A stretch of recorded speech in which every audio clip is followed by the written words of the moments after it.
현재 영국 전역은 충격적 사태에 직면했습니다. BBC의 저명한 다큐멘터리 제작국장 PD의 생방송 중 예기치 않은 행동을 감행했기 때문입니다.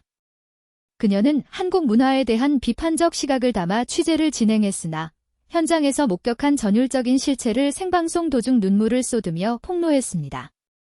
해당 방송이 송출되자마자 영국 사회 전체는 경악에 빠졌으며 모든 언론 매체와 사회관계망 서비스 SNS는 이 하나의 영상으로 인해 완전히 마비되었습니다. BBC 최고 경영진조차 극도의 혼란을 수습하기 위해 긴급 비상회의를 소집했다는 후문입니다. 대체 이 제작국장이 한국 현장에서 무엇을 경험하고 이처럼 충격적인 고백을 하게 된 것일까요? 그 전율적인 진실을 지금 당장 공개합니다. 저는 이사벨라 레이튼입니다. 38살의 BBC 다큐멘터리 제작국장인 저의 유년기는 코벤트 가든 왕립 오페라 하우스의 무대 뒤편에서 시작되었습니다. 제 어머니는 그곳의 수석 소프라노였고 저는 분장실과 연습실을 놀이터 삼아 성장했습니다. 5살부터 오페라 토스카의 아리아를 자장가로 들었으며 7살에는 돈 조반니 전곡을 암기할 정도였습니다. 어머니께서는 항상 진정한 예술은 개인의 영혼에서 발현된다. 이사벨라, 대중에게 영합하는 순간 예술은 소멸하는 것이다라고 강조하셨습니다. 아버지는 옥스퍼드 서양철학과 교수셨는데 칸트와 헤겔을 논하며 항시 이성과 개인의 자유를 역설하셨습니다. 영국이 위대한 근본 이유는 개인주의의 전통 때문이다.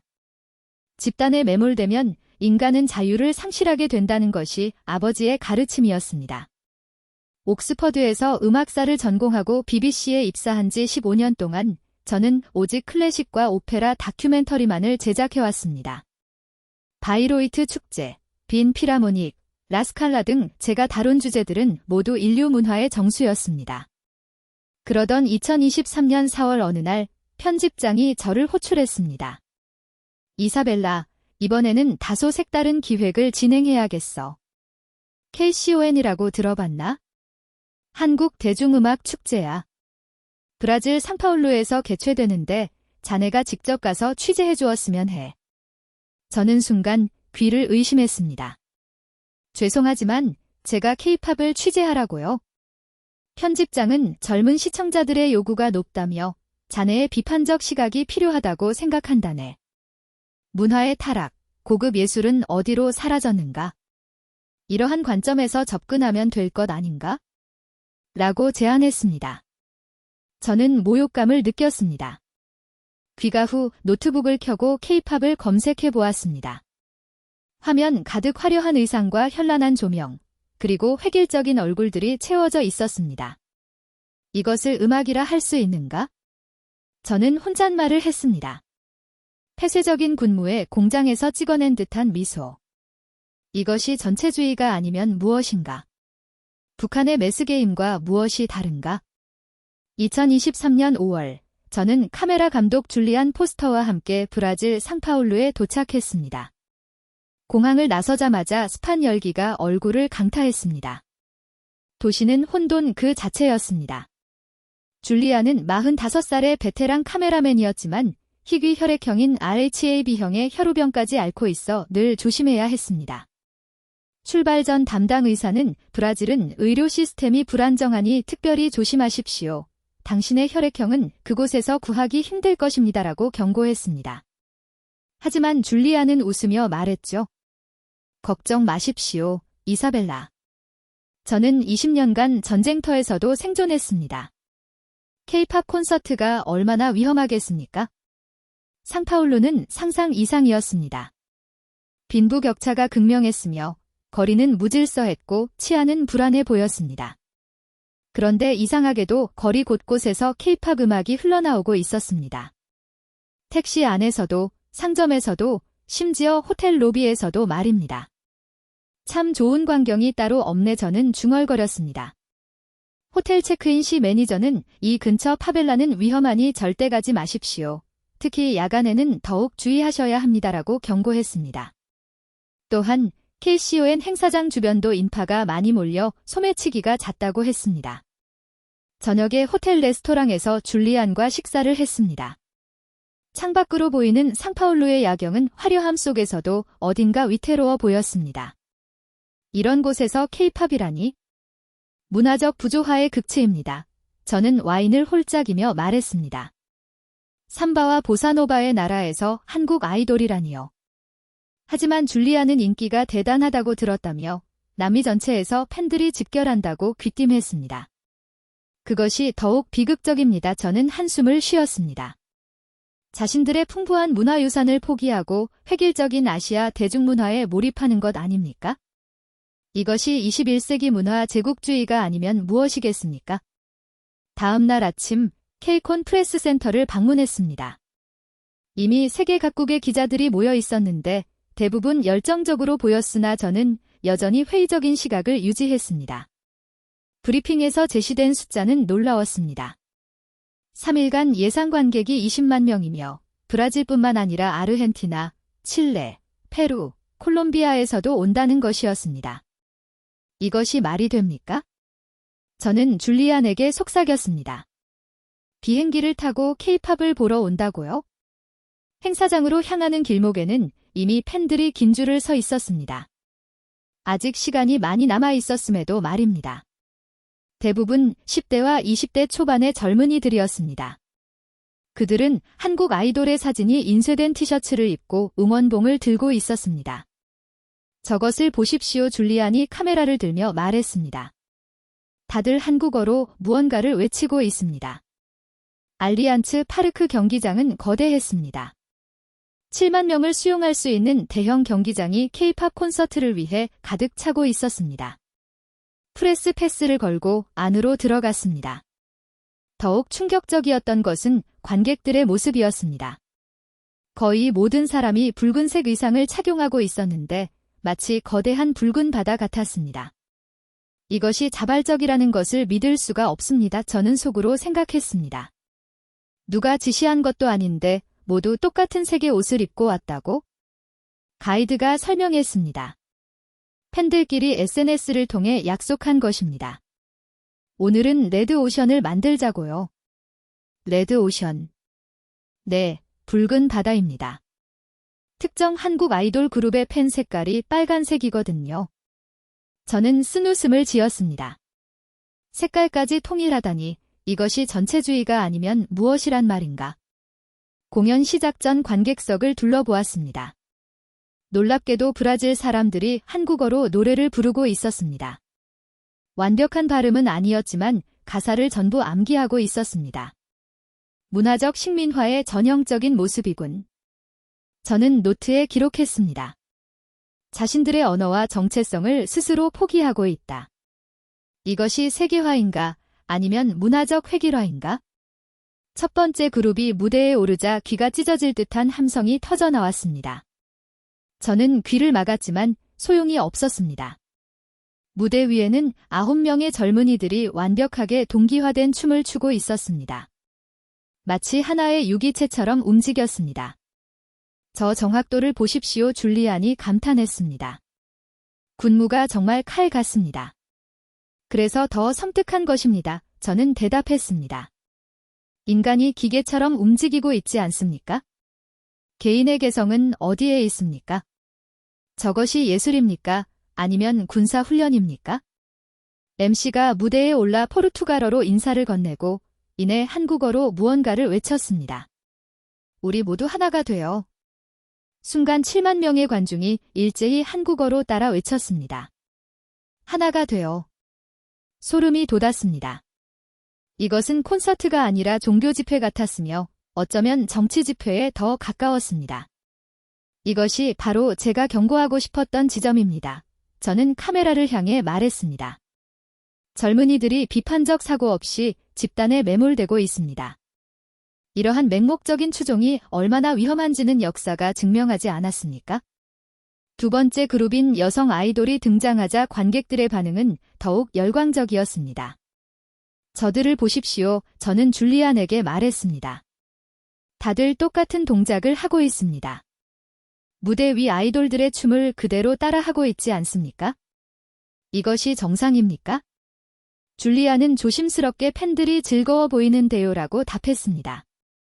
그것이 바로 문제입니다. 저는 답답해 최선을 다하고 있습니다. 운전사가 답했습니다.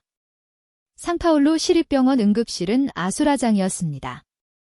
케이콘 사고로 부상당한 사람들이 동시에 몰려들었기 때문입니다.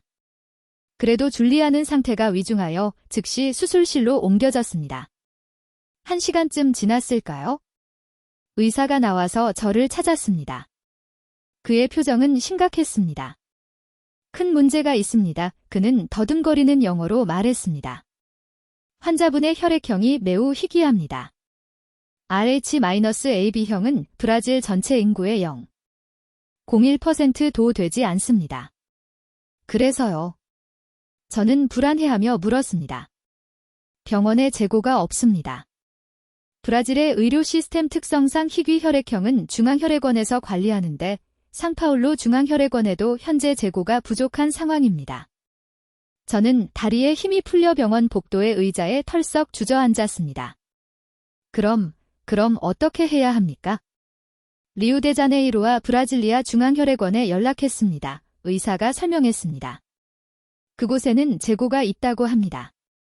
하지만 여기까지 오려면 얼마나 걸리죠? 리우에서 도로로는 6시간, 헬기로도 1시간 반은 소요됩니다. 브라질리아는 더 멀고요.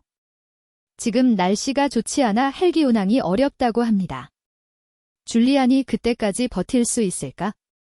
의사는 고개를 저었습니다. 솔직히 말씀드리면 혈우병 환자의 대량 출혈은 매우 위험합니다. 지금 같은 출혈 속도라면 2시간, 최대 3시간이 한계입니다. 저는 믿을 수가 없었습니다. 21세기에 이렇게 거대한 도시에서 단지 혈액이 없다는 이유로 사람이 죽을 위기에 처하다니요. 다른 방법은 없습니까? 인공혈액이라든지? 인공혈액은 아직 실험 단계입니다. 게다가 혈우병 환자에게는 더욱 위험합니다. 응고인자가 포함된 실제 혈액이 필요합니다. 저는 즉시 영국 대사관에 전화했습니다. 하지만 주말이라 당직자만 있었습니다. 죄송합니다만 의료 긴급 상황은 현지 병원에서 해결하셔야 합니다. 저희가 할 수 있는 것은 의료 통역 지원 정도입니다. 차가운 목소리가 들려왔습니다. 사람이 죽어가고 있다고요. 저는 소리쳤습니다. 월요일에 정식으로 연락 주시면 담당자가. 저는 전화를 끊어버렸습니다. BBC 본사에도 연락했지만 런던은 새벽 시간이라 아무도 전화를 받지 않았습니다. 줄리안의 가족에게 연락해도 그들이 영국에서 무엇을 할 수 있겠습니까? 2시간이 1시간처럼 빠르게 흘러갔습니다. 의사가 다시 찾아왔을 때 그의 표정은 더욱 어두워져 있었습니다. 환자 상태가 계속 악화되고 있습니다. 혈압이 위험 수준까지 떨어졌습니다. 정말 시간이 없습니다. 다른 병원은요? 사립병원이라도요? 저는 절박하게 물었습니다. 이미 다 연락했습니다. 상파울루뿐만 아니라 주변 도시까지 확인했습니다. RH-AB형은 정말 구하기 어렵습니다. 특히 이렇게 많은 양은. 저는 복도에 주저앉아 머리를 감쌌습니다. 무력감이 온몸을 짓눌렀습니다. 이 거대한 도시에서 저는 완전히 홀로였고 아무것도 할 수 없었습니다. 휴대폰 배터리도 얼마 남지 않았습니다. 충전기는 호텔에 두고 왔고 병원 매점은 이미 문을 닫았습니다. 그때 간호사 한 명이 조심스럽게 다가왔습니다. 젊은 여성이었는데 영어를 조금 할 줄 아는 것 같았습니다. 실례합니다. 그녀가 망설이며 말했습니다.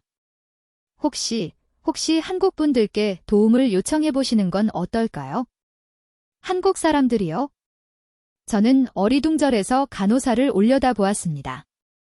네, 그녀가 고개를 끄덕였습니다. 케이콘 때문에 한국에서 많은 분들이 오셨습니다. 스태프들도 있고 이곳에 거주하는 한인들도 많습니다. 그분들은 정말 어떻게 말해야 할까요? 단결력이 강합니다. 그게 무슨? 작년에도 비슷한 일이 있었습니다. 간호사가 설명했습니다.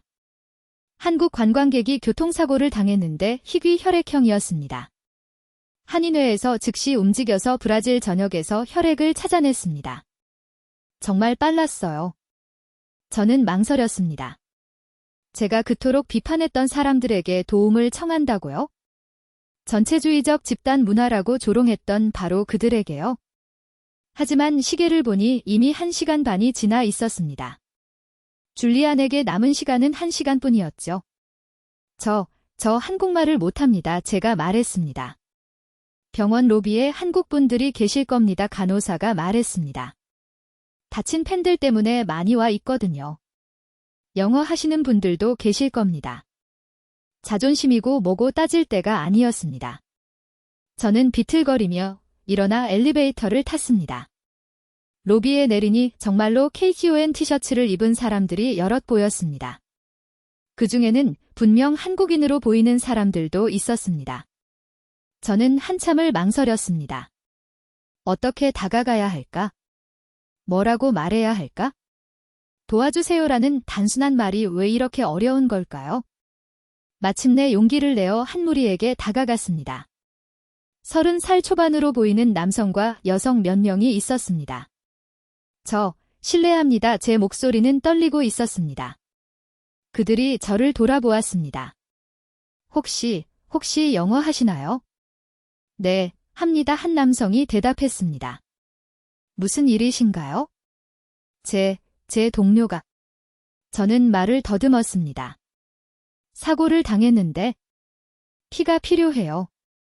RHAB형이에요. 혈우병도 있고 시간이 없어요. 1시간밖에. 제 설명은 두서가 없었지만 놀랍게도 그 남성은 즉시 상황을 파악했습니다. RHAB형이요.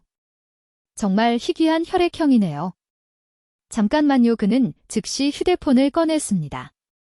제가 도와드리겠습니다. 저는 김태호라고 합니다. K콘 현지 코디네이터입니다. 이사벨라 레이튼입니다. 저는 급하게 말했습니다. BBC PD고요. 김태호 씨가 저를 제지했어요. 인사는 나중에 하시고 지금은 시간이 중요합니다. 그는 빠르게 전화를 걸기 시작했습니다. 한국어로 급하게 통화를 했는데 중간중간 RHAB, 긴급, 혈우병 같은 단어들이 들렸습니다. 옆에 있던 여성이 저에게 물었습니다. 환자분이 지금 어디 계세요? 상태는 어떠세요? 수술실에 있습니다. 의사가 1시간이 한계라고. 저는 불안하게 대답했습니다. 걱정 마세요. 그녀가 제 어깨를 가볍게 두드렸습니다. 저는 간호사예요. 박민지라고 합니다. 한국에서 왔는데 일단 위에 가서 상태를 확인해봐도 될까요? 저는 멍하니 고개를 끄덕였습니다. 방금 전까지 절망하고 있었는데 갑자기 이 낯선 사람들이 제 문제를 자기 일처럼 나서서 해결하려 하다니. 김태호 씨가 전화를 끊고 말했습니다. 한인 회장님께 연락했습니다. 지금 전체 네트워크에 메시지를 보내고 계세요. 브라질에 한인이 10만 명 넘게 있으니까 분명 같은 혈액형인 분이 계실 겁니다. 10만 명이라고요? 저는 놀랐습니다. 네. 상파울루에만 5만 명 정도 계세요. 왓츠앱 그룹이 1000개가 넘고 페이스북 그룹도 있고 교회 네트워크도 있습니다. 지금 다 가동하고 있으니 곧 연락이 올 겁니다. 저는 믿을 수가 없었습니다. 왜 이렇게까지 하시는 거죠? 저희를 모르시잖아요. 김태호 씨가 진지한 표정으로 저를 바라보았습니다. 위급한 상황에서 아는 사람 모르는 사람이 어디 있습니까? 사람 목숨이 달렸는데요. 그리고 잠시 말을 멈췄다가 이어갔습니다. 한국 사람들은 이런데 뭉칩니다. 그게 우리 방식이에요.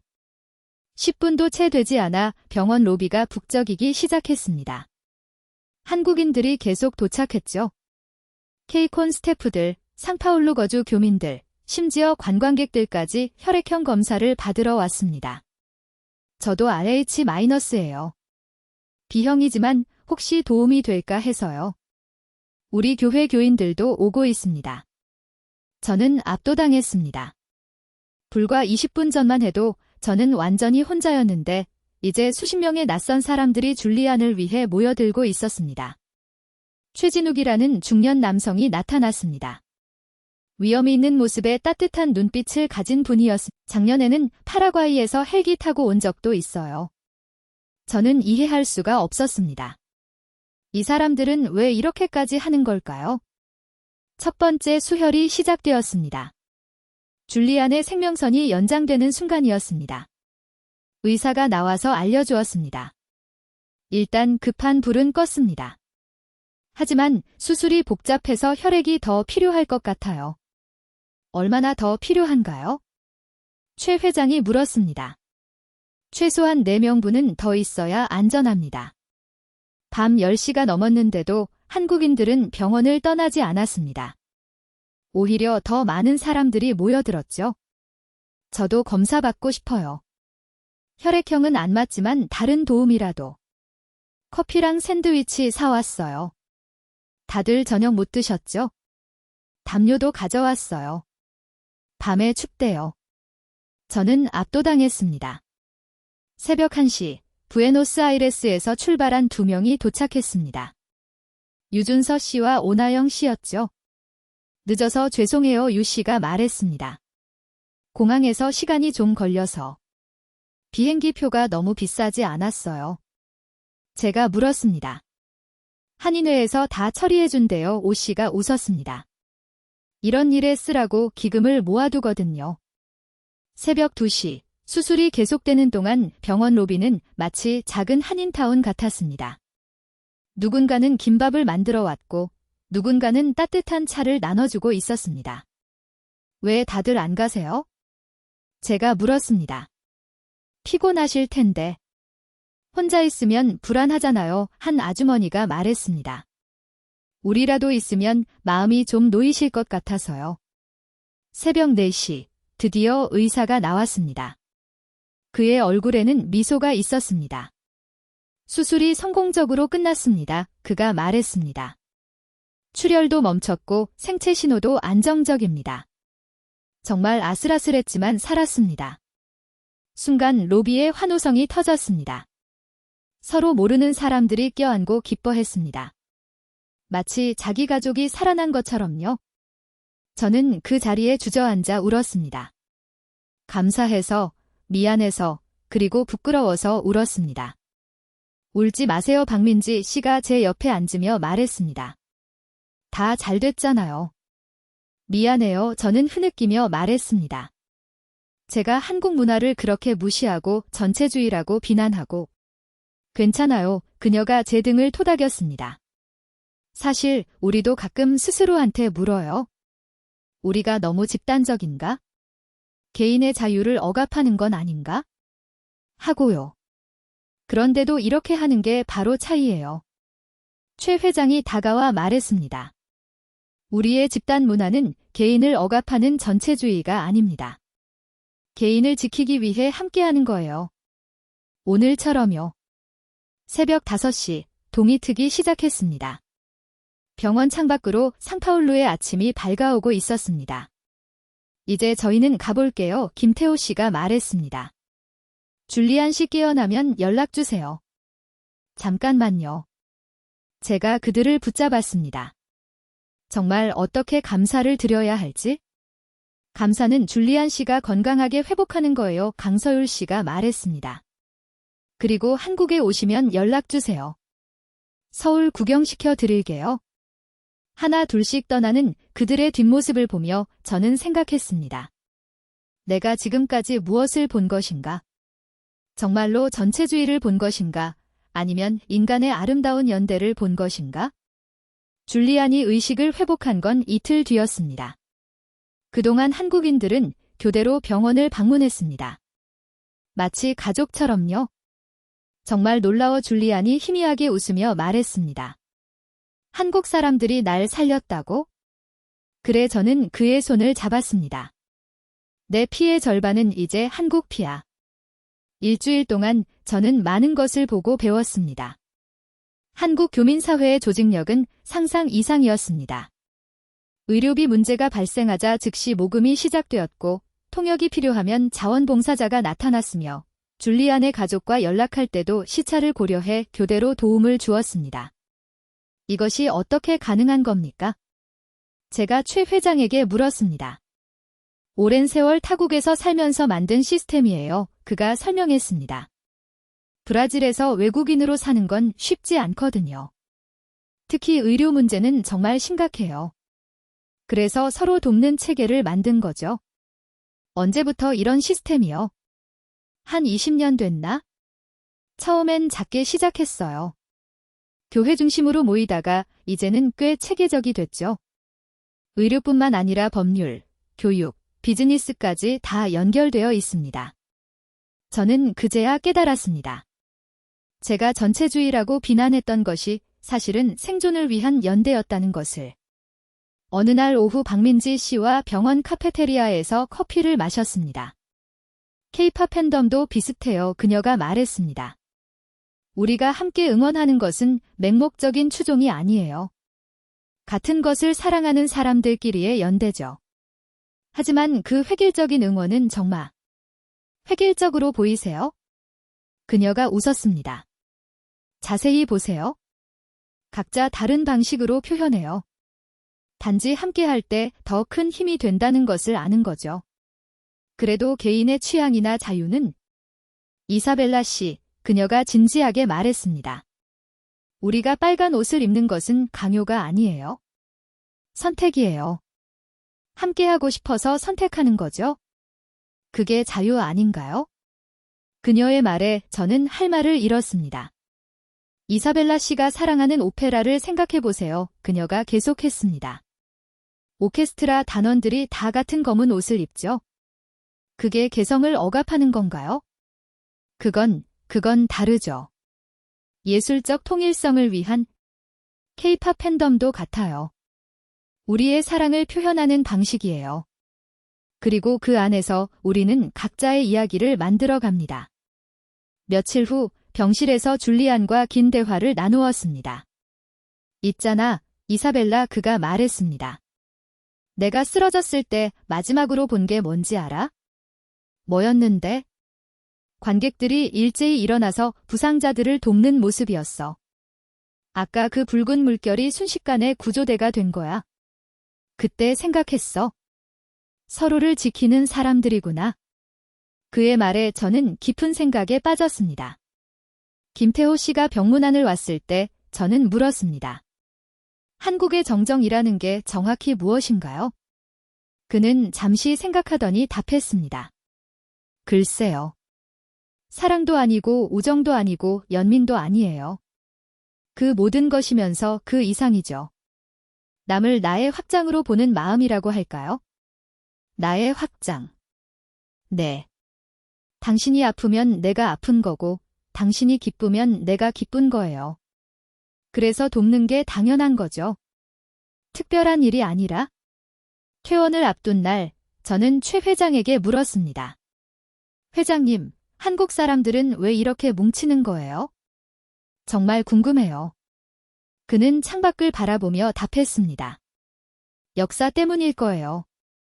한국은 늘 강대국 사이에서 살아남아야 했거든요. 혼자서는 불가능했죠. 그래서 함께하는 법을 배운 거예요. 그럼 개인의 자유는요?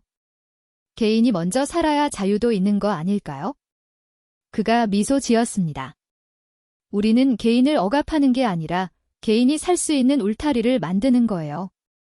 그 안에서는 누구보다 자유롭게 살 수 있도록. 퇴원 전날 뜻밖의 제안을 받았습니다. 내일 케이콘 갈라쇼가 있어요. 김태호 씨가 말했습니다.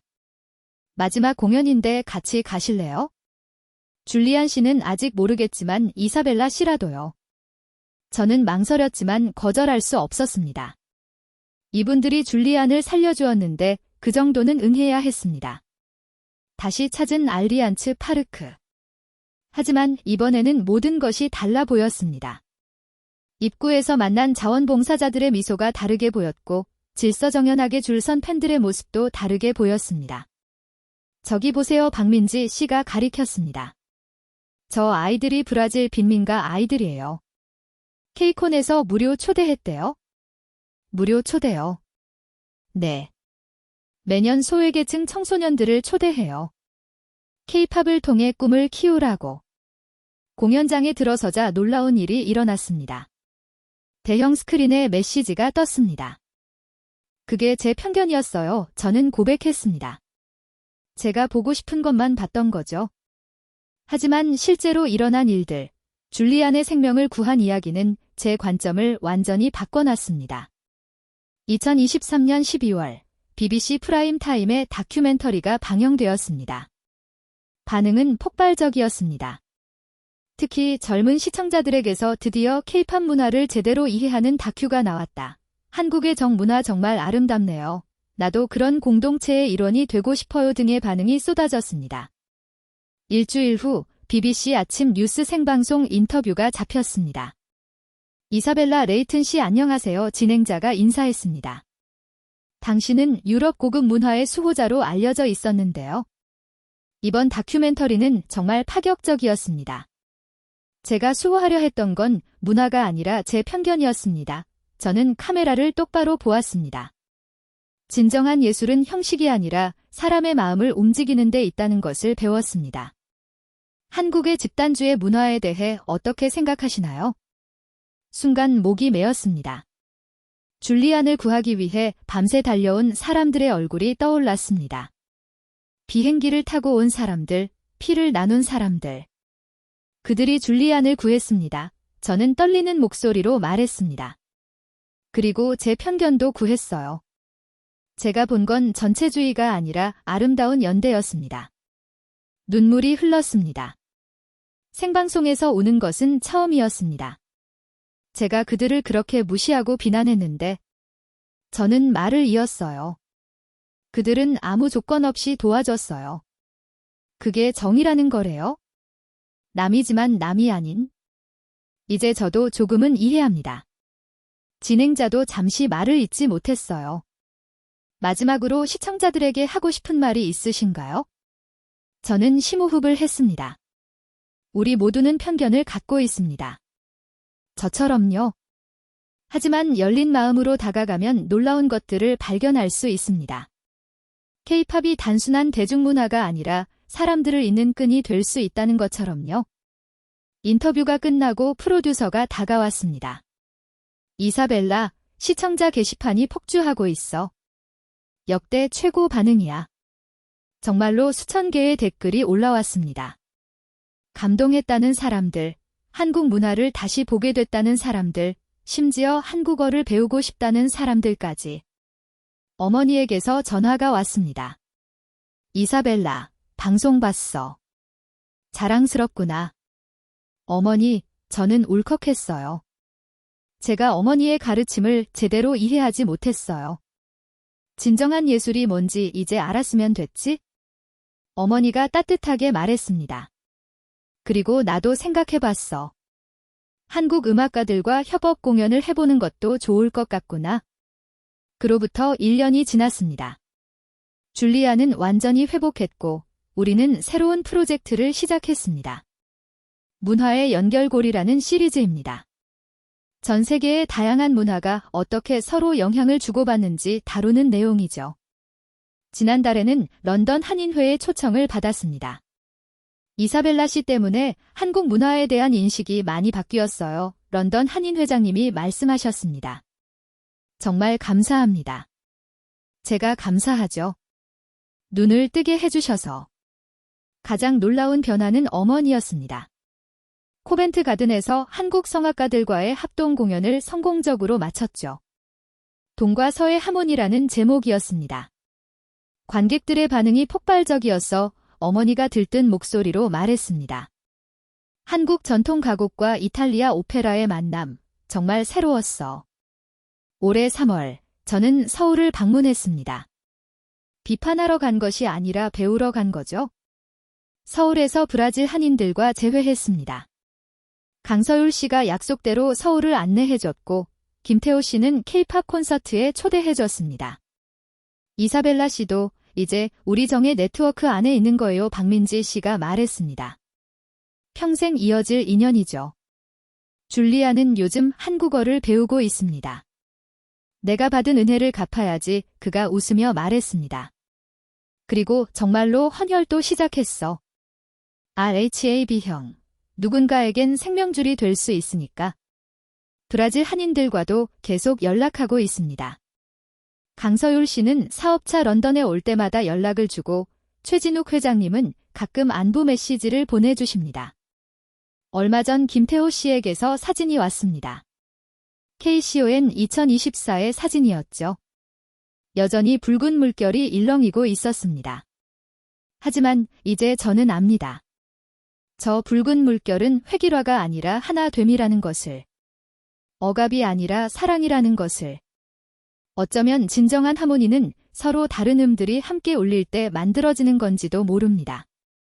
클래식과 케이팝이, 개인과 공동체가, 서양과 동양이 함께 울릴 때 말입니다. 정이라는 보이지 않는 끈으로 이어진 우리 모두가. 지금까지 이사벨라 레이튼의 이야기 어떻게 접하셨나요? 우리가 가진 편견이 얼마나 위험할 수 있는지, 그리고 열린 마음이 얼마나 큰 기적을 만들어낼 수 있는지 보여주는 사연이었습니다. 혹시 여러분도 오해했던 문화나 사람이 있다면 다시 한번 진지하게 생각해보는 것은 어떨까요? 이 감동적인 실화에 깊은 공감을 느끼셨다면 이 영상을 널리 공유해 주십시오. 여러분의 참여는 한국의 정적 문화가 전 세계에 올바르게 전달되는 데 큰 힘이 됩니다. 영상에 좋아요를 눌러주시고 채널을 구독하여 우리의 다음 여정을 함께 해주시기를 바랍니다. 감사합니다.